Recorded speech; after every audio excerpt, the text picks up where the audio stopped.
तमिर्चीन्यूज़.com के खबर सर्जरी में आपका स्वागत है।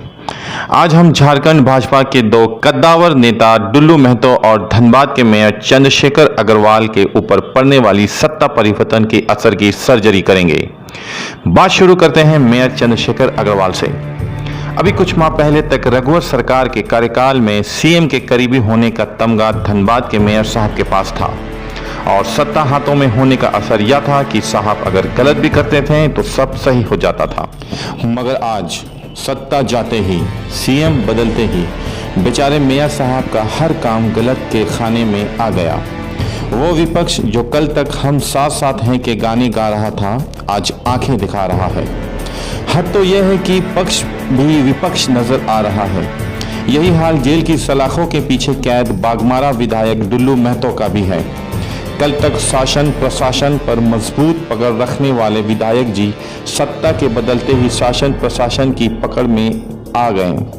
ऐसा क्यों हुआ, कैसे हुआ, यह सोचने से पहले हमें जान लेना होगा कि हमारे देश में ऐसा ही होता है।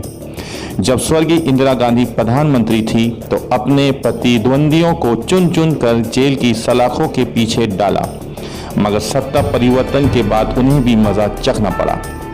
तमिलनाडु के पूर्व सीएम एम करुणानिधि को सलाम ठोकने वाली, उनके इशारों पर हरकत करने वाली पुलिस ने 30 जून 2001 को उन्हें किस तरह गिरफ्तार किया, इसे पूरे देश ने देखा। मगर सत्ता हाथों में आते ही एम करुणानिधि ने उसी पुलिस के द्वारा अपने प्रतिद्वंदी जयललिता को भी वैसा ही नज़ारा दिखाया था। पश्चिम बंगाल में जब सुश्री ममता बनर्जी सत्ता के विरोध में थी, उस समय 21 जुलाई 1993 को सत्तासीनों के इशारों पर ममता बनर्जी की पुलिस ने निर्मम पिटाई की। मगर आज देश बदल गया। देश तो हमारे झारखंड का भी बदला।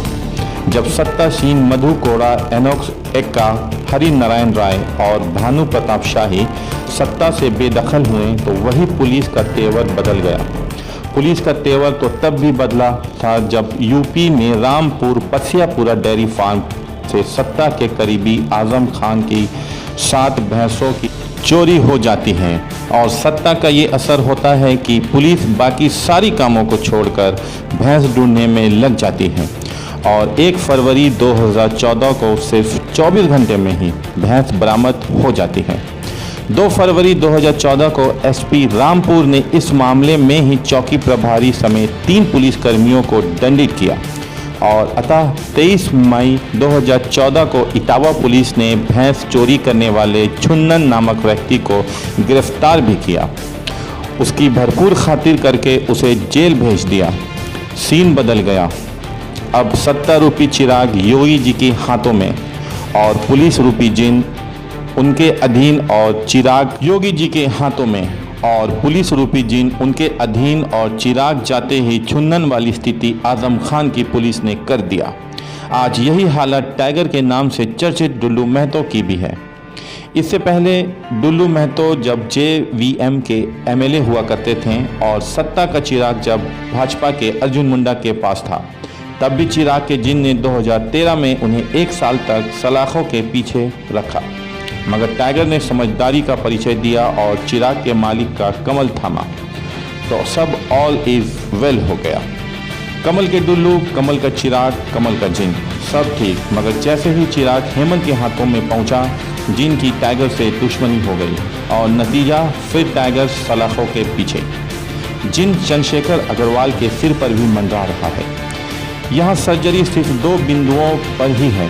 पहला, अगर पुलिस टाइगर के खिलाफ है बलात्कार का आरोपी होने के कारण, तो ये आरोप उस महिला नेत्री के पति पर भी लगा है, जबकि पुलिस लॉकडाउन में सारे काम काज छोड़कर एमएलए का पीछा करती है, जबकि दूसरा आरोपी आराम से घूमता है।